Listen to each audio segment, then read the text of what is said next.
Committee will come to order. Committee meets today to receive testimony and input from our distinguished colleagues. And let me just say we are very grateful to the members who will testify today, as well as the members who have submitted written testimony, for their interest, for their input, advice, and guidance, which always assists our annual defense authorization bill. Let me ask unanimous consent that the written testimony of those members who are not able to appear in person be included in the record. Without objection, so ordered. And before turning to distinguished witnesses, let me yield to the ranking member for any comments he'd like to make. Hey.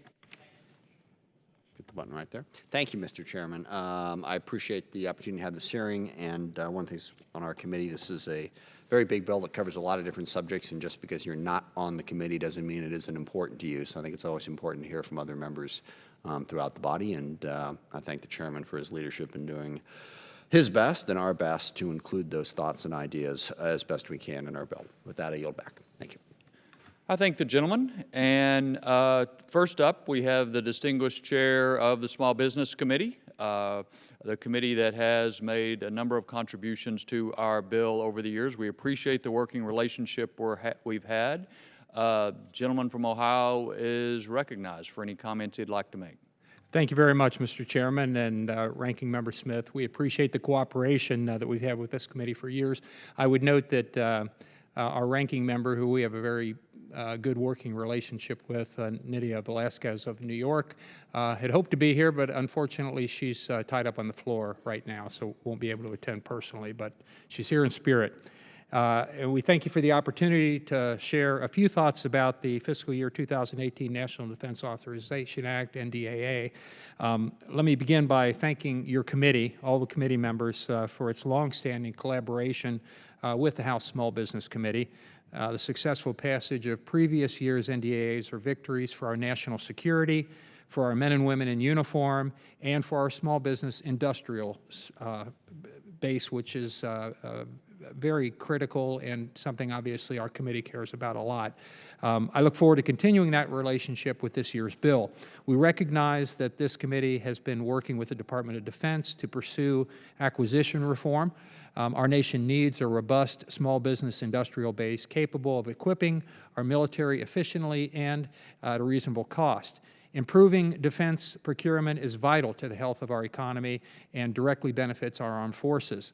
Small defense contractors have consistently proven that they are capable, agile, and innovative, providing better quality products and services to our military, often faster and cheaper than their non-small competitors.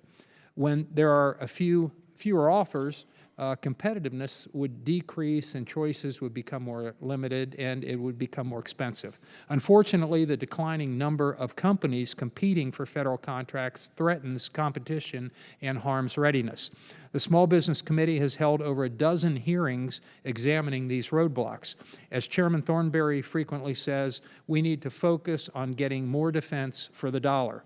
Small businesses are part of that solution. To this end, 9 members of the Small Business Committee introduced bipartisan contracting and entrepreneurship bills this year. It's truly impressive to see both parties working towards a common goal. I would like to take a moment and thank the ranking member again for her dedication and support. And as I mentioned, we work in a very bipartisan manner. We've collected these common sense reforms into 2 bills, H.R. 1773, the Clarity for America's Small Contractors Act of 2017, and H.R. 1774, the Developing the Next Generation of Small Businesses Act. These bipartisan provisions were marked up and approved unanimously by the Small Business Committee last year. When I provided a more detailed I provided a more detail in my written statement. I'd like to share with you how these 2 bills help small contractors. First, they modernize the Small Business Act to ensure clear and consistent language across federal procurement programs. It should be easy for the DoD contracting officers to work with small businesses, not more difficult. Second, they strengthen our government's small business advocates to promote competition and make sure the laws on the books, including the NDAA, are followed.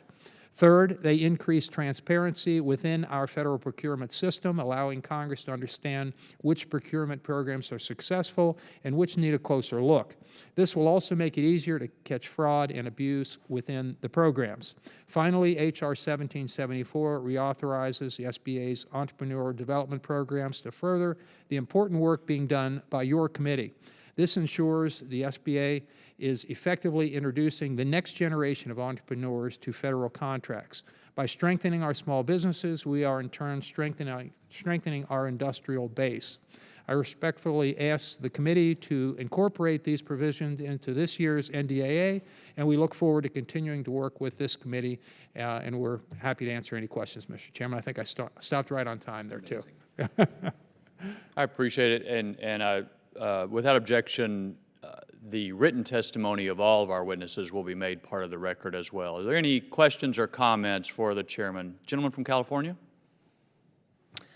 Thank you, Mr. Chairman. First, I'd like to thank Chairman Shabat and the ranking member for all their hard work.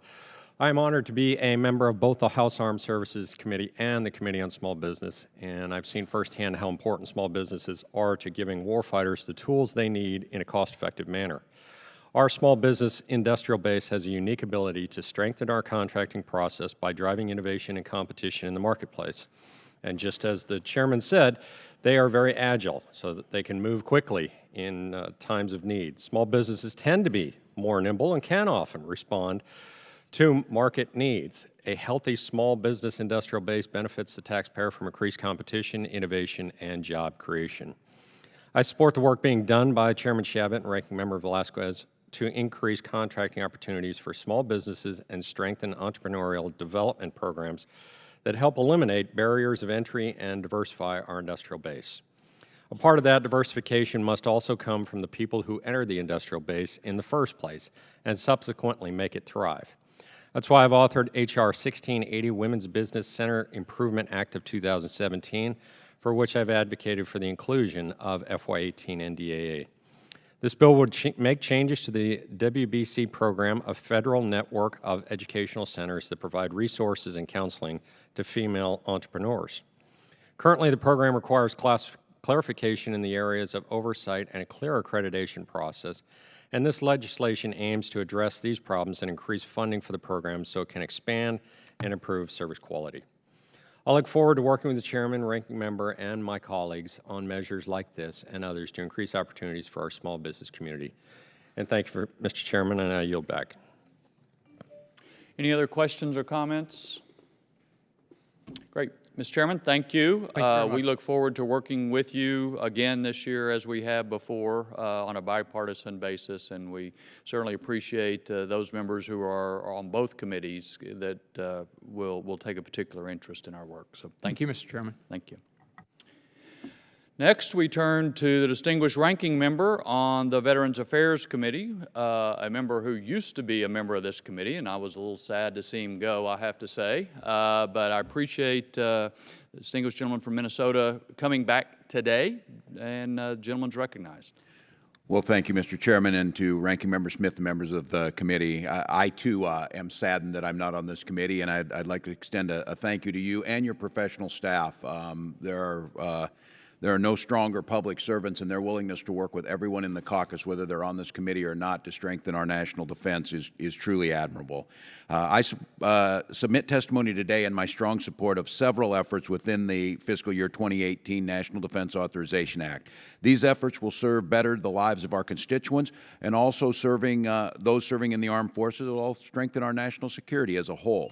Currently, we find our military actively engaged in 2 unconventional wars and preparing for the possibilities of a 3rd or even 4th simultaneous and potentially conventional-focused fight. The requirements we as a nation continue to place upon our military are ever increasing, which for the last almost 2 decades has necessitated continuous call-up of the reserve component. The contemporary National Guard and reserve components have increasingly become operationally vital to the conduct of ongoing operations and contingency plans.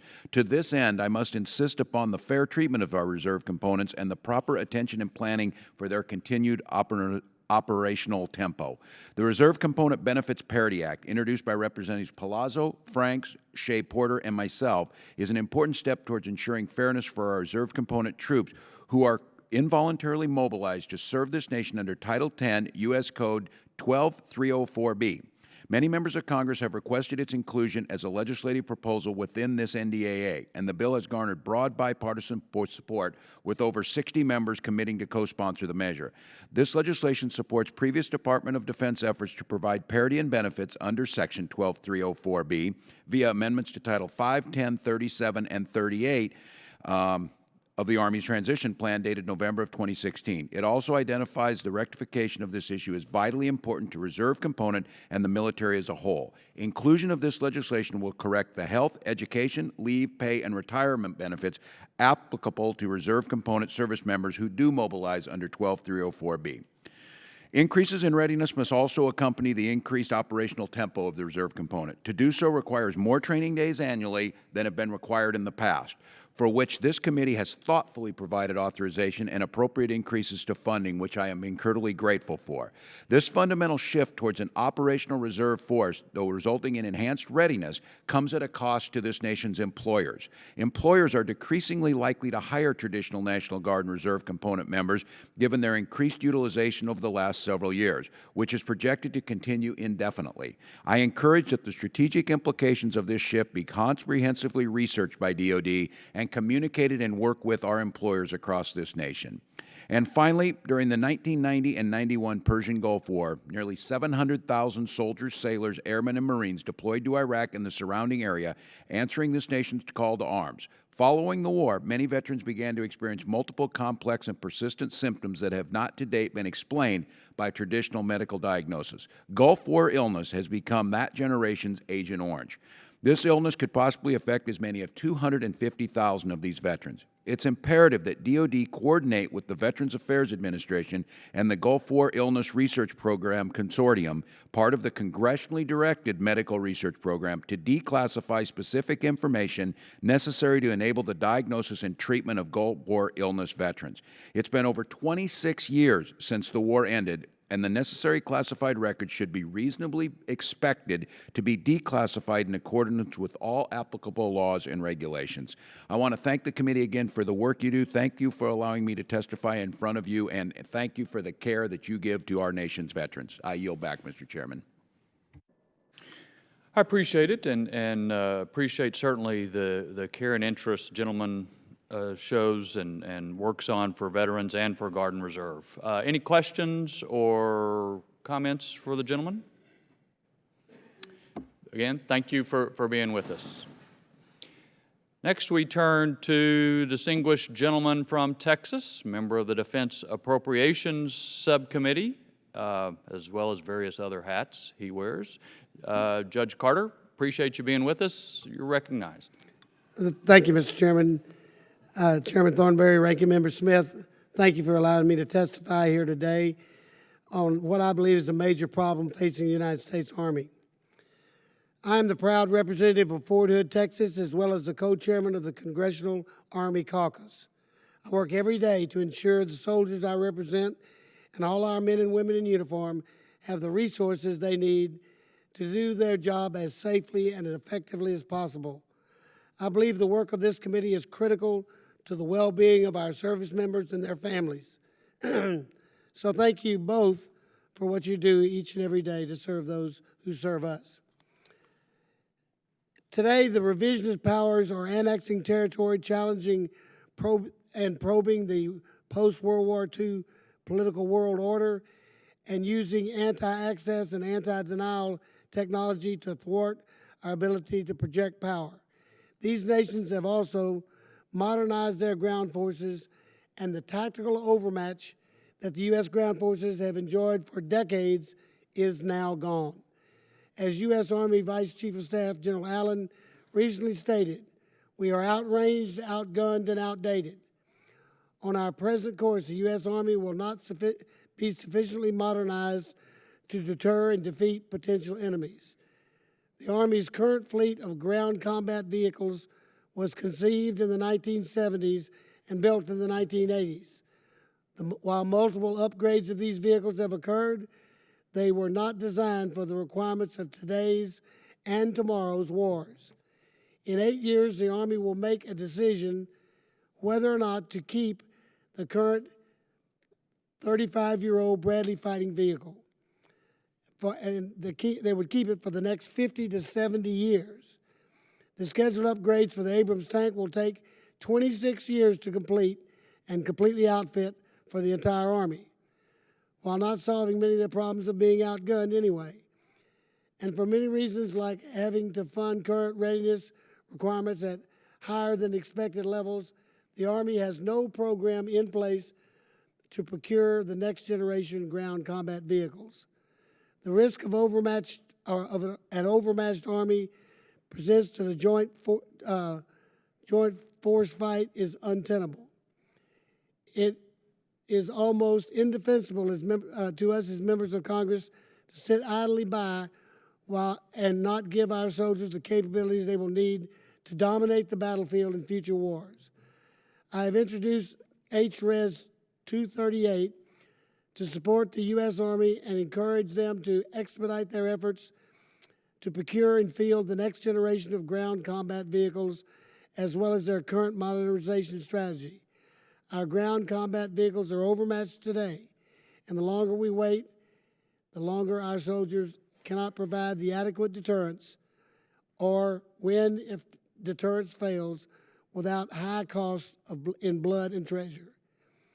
And this in one of the most threatening national security environments our nation has ever faced. As you begin your process of drafting the FY 2018 National Defense Authorization Act, I respectfully request that the committee include the report language contained within my resolution in the National Defense Authorization Act. Thank you both for your staunch support for our military service and their members and their families. I look forward to continuing to work with you on this important issue. Well, I appreciate the gentleman highlighting this issue for the Army. There is no question that we have vehicles that are way past their design life, and the Army is in need of updates, as are other services. So certainly between our two committees, I think we can certainly make progress. So I appreciate the gentleman highlighting this. Are there other questions or comments for the gentleman from Texas? Appreciate the gentleman being with us. Thank you, Mr. Chairman. Thank you. Next, we turn to another former member of this committee, but are grateful that he has returned with us today. The gentleman from Iowa, Mr. Loebsack, is recognized. Thank you, Mr. Chairman. And I want to thank both you and Ranking Member Smith for allowing me this opportunity to testify today. But before I get into the particular topic here, I do want to thank both of you and for your leadership. I know that, having served on this committee for 8 years, I have every confidence that you folks know what it takes to keep America safe. And on behalf of my two Marine children in particular, I want to thank you for doing what you can provide for our troops in all of our services. So thank you for your leadership, and to you, Mr. Smith, as well. Today, I'm very happy to have the opportunity to discuss a defense issue of importance, not just to my district in Iowa, but to the warfighter, to the U.S. Army, indeed to the taxpayer. The interests of all are well served by this initiative. And what I'm talking about is the Iowa Army Ammunition Plant. It's one of the Army's 6 government-owned, contractor-operated, the GOCO ammunition plants around the country. Built in 1942, it's a vital part of our munitions industrial base with the production of high-velocity 40-millimeter grenades, C4 blocks, tank and artillery rounds, and missile warheads. And I've visited this particular plant on a number of occasions. Today, the IAAP, that's a mouthful, employs over 650 skilled professionals and is located in my district near the banks of the Mississippi River by Burlington, Iowa. Historically, however, the IAAP has not received sufficient modernization funding to upgrade critical manufacturing processes. An example of this is one of the production lines, Line 3A, which is the nation's primary large caliber ammunition melt pour facility. Line 3A is a large spread out manufacturing line requiring manual touch labor and lacking the adaptability needed for implementing new manufacturing technologies. Its modernization is long overdue. Modernization of this Army-owned line would yield more precise process controls, automation, environmental controls, and a greatly reduced footprint. My understanding is that the proposed plan to modernize this line would reduce costs, increase efficiencies, and pay for itself in less than 5 years. Seems like a pretty good deal to me. I hope the HASC will find merit in this initiative and will support the modernization of Line 3A at IAAP that will provide so many benefits to so many stakeholders. And I thank the chairman again and the ranking member for your time and your consideration. Thank you. I appreciate the gentleman raising this issue. It is certainly something we need to look into further, and we will. And I appreciate the gentleman, gentlelady from Missouri.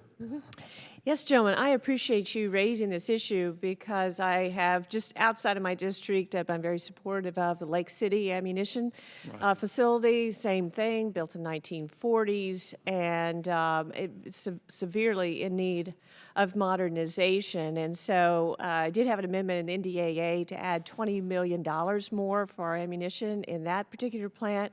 We produce all of the small caliber ammunition for the entire Army. It's right there, and I see you do the large caliber. But as I've looked into this issue, it's very clear all of these plants need modernization, and it's imperative that we take these steps. So I appreciate you raising this issue there. Maybe we can work together on this and try to ensure that we get the modernization that's needed so that we're not vulnerable. Just FYI, 2 weeks ago there was an accident at Lake City. I don't think I've had a chance to share with the chairman about this. In the primer facility, there was an explosion, and sadly we lost a man that had been working there for over 30 years.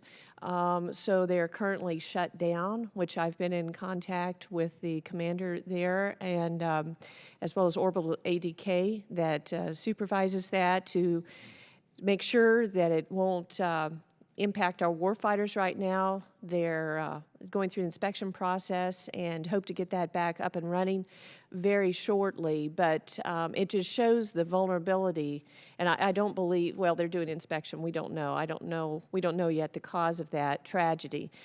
But it's imperative that these facilities have the safety provisions and the modernization they need so that we don't have any accidents or any potential stoppage of production. So, Thank you.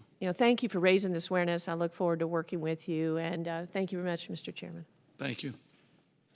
Well, as a matter of fact, I did know about that accident. The staff had emailed me right away because these plants are so significant for the country's security. And like Judge Carter was talking about with the Army vehicles, we have deferred updating them all way too long. So I appreciate both gentlelady and the gentleman from Iowa, and we'll work with them on this. Are there any other questions or comments on the gentleman from Iowa? Not, thank the gentleman for being here and for raising the points.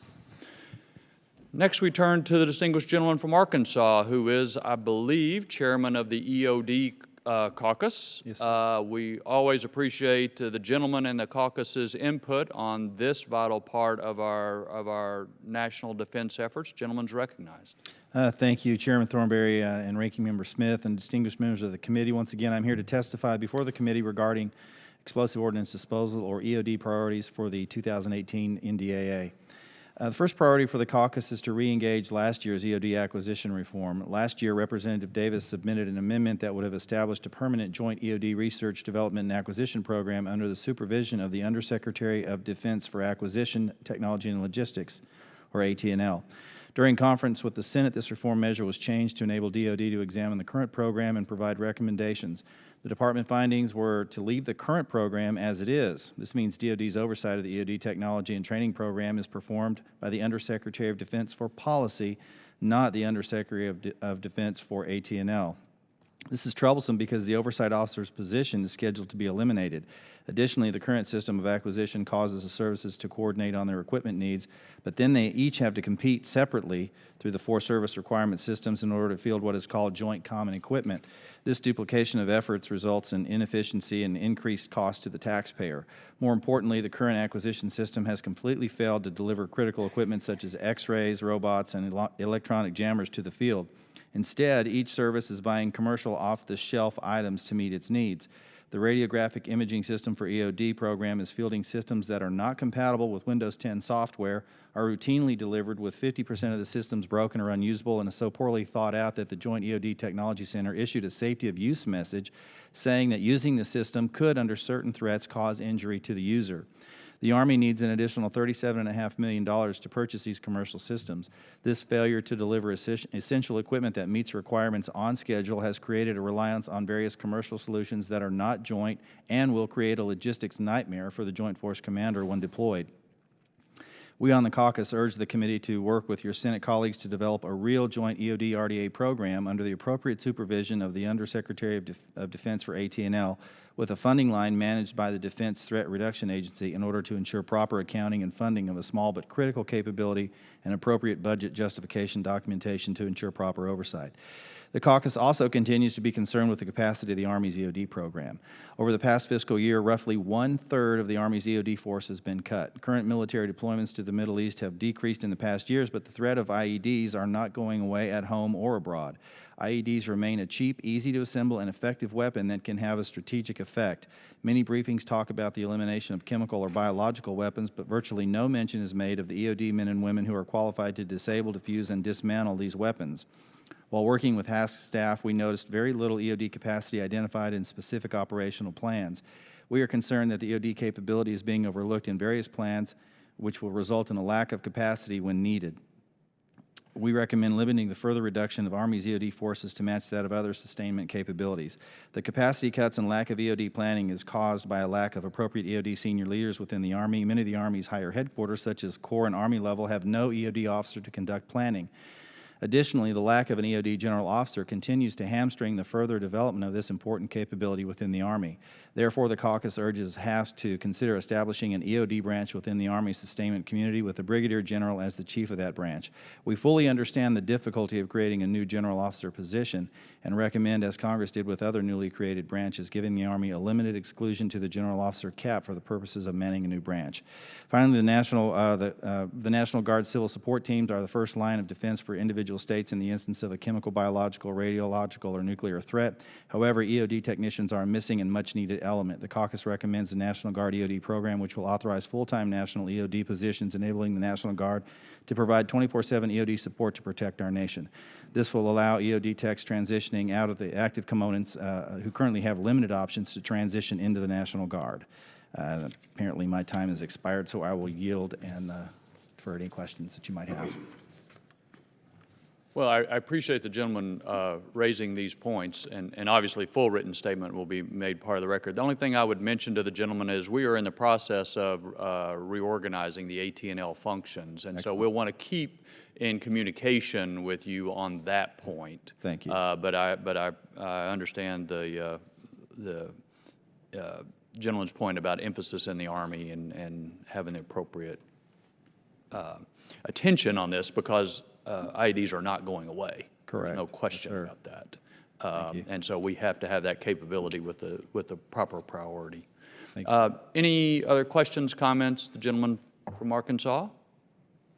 Not. Appreciate again the gentleman being here and his input into our process. Next, we'll turn to one of the newer members of Congress. We appreciate the gentleman from Florida being with us today. We've already had unanimous consent that your full written statements will be made part of the record, and we'd be pleased to hear any comments the gentleman from Florida would like to make. Mr. Dunn. Thank you very much, Mr. Chairman, Ranking Member Smith, as well as and other distinguished members of the committee. It's my honor to testify today. I'm here to express support for incorporating House Rule 1968, the Military Assets Protection Act, into the National Defense Authorization Act for fiscal year 2018. I recently introduced this legislation with Representative Hanabusa of Hawaii, Representative Rosen, and also Generals Bergman and Bacon, both high-hour military combat pilots. The emerging threat of unmanned aircraft systems piloted by our enemies was brought to my attention by military leaders at Tyndall Air Force Base in Florida's 2nd Congressional District, as well as by General Mike Holmes, the commander of All Air Combat Command, and Lieutenant General Scott Williams, the commander of the 1st Air Force, who is responsible for protecting the airspace of all of North America. This committee has also received testimony regarding the seriousness of this threat. On March 8th of this year, General John Hyten, the commander of the U.S. Strategic Command, stated his concern about unauthorized flights of unmanned aerial systems over Navy and Air Force installations. These intrusions represent a growing threat to the safety and security of nuclear weapons and personnel.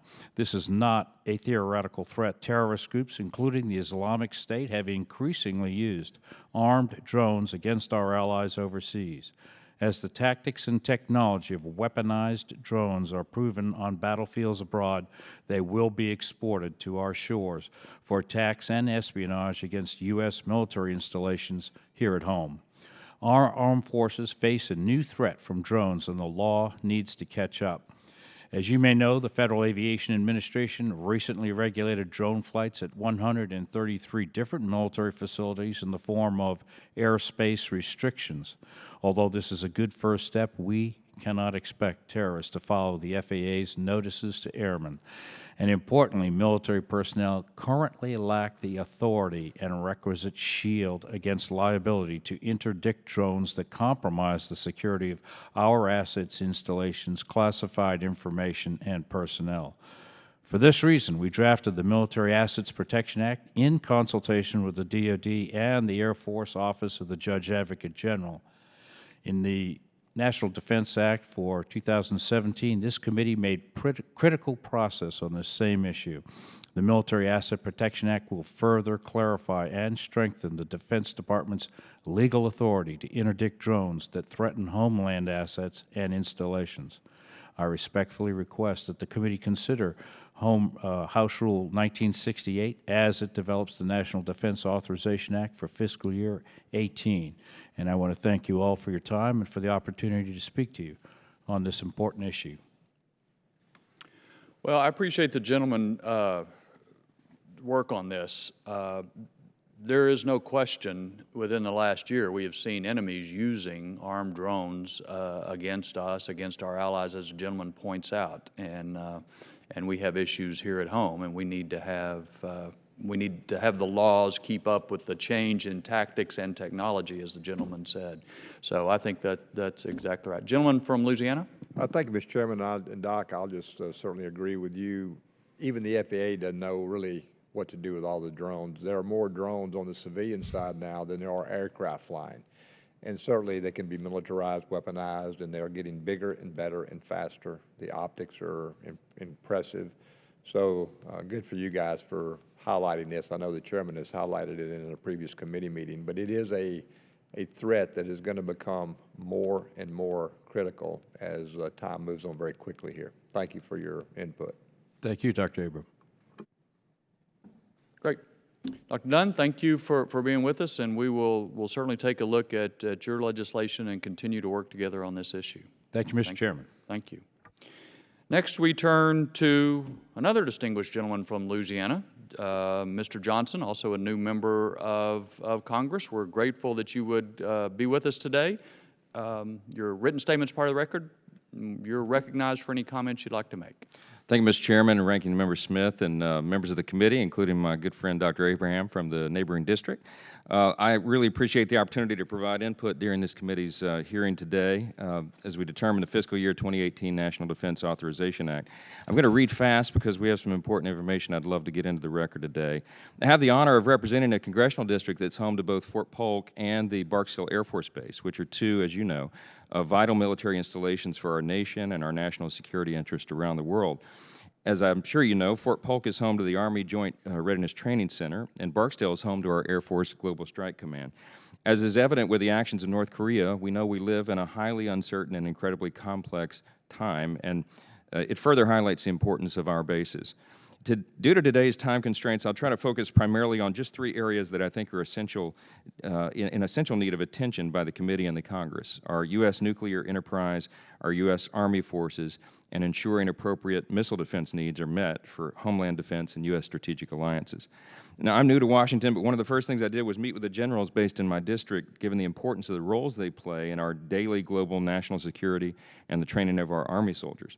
From those meetings and continued discussions over the past months, engaging with these men and women who are working to ensure our nation's security, I'm even more convinced than ever that America needs these robust strategic deterrent capabilities, and we have to continue to invest more in missile defense and ensure our Army has the appropriate levels of funding and readiness to adequately respond when called to fight.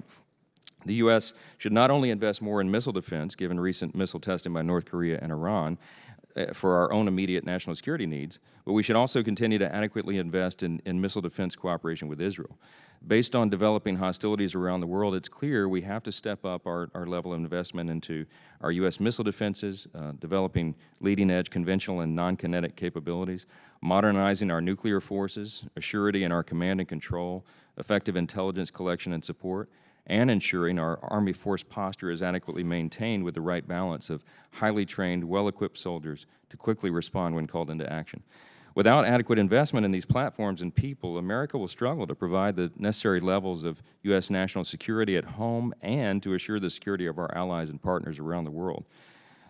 I'd like to briefly speak to the nuclear weapons as they continue to play an integral role in the strategies of Russia, North Korea, Pakistan, India, and China, as you know.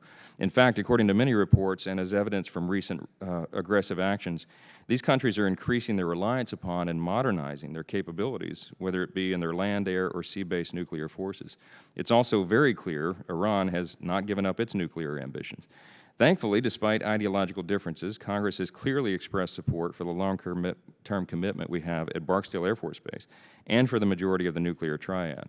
The decision to elevate Global Strike Command to a 4-star command has already started to yield important rewards, but there's still work to be done, and budgets should fully address specific needs to achieve U.S. advancements to upgrade and maintain America's technological edge over our adversaries.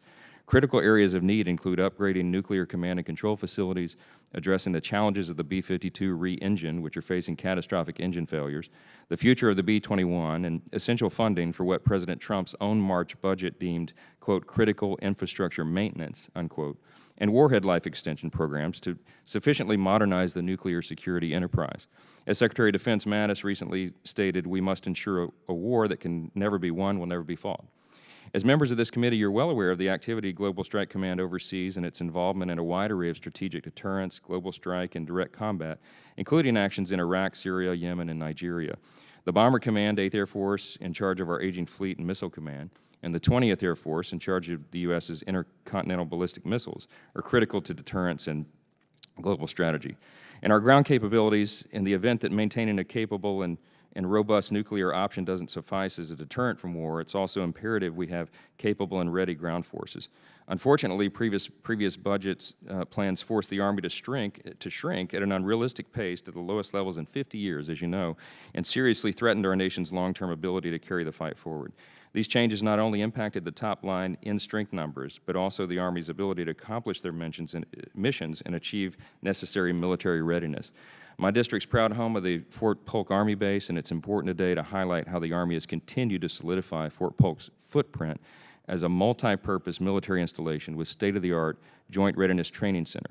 The base contains units that provide invaluable training for advise and assist roles and provide soldiers with the training and flexibility necessary to carry out the demands placed on them to secure victory. The exercise scenarios learned there replicate many of the unique situations and challenges a unit may face while deployed.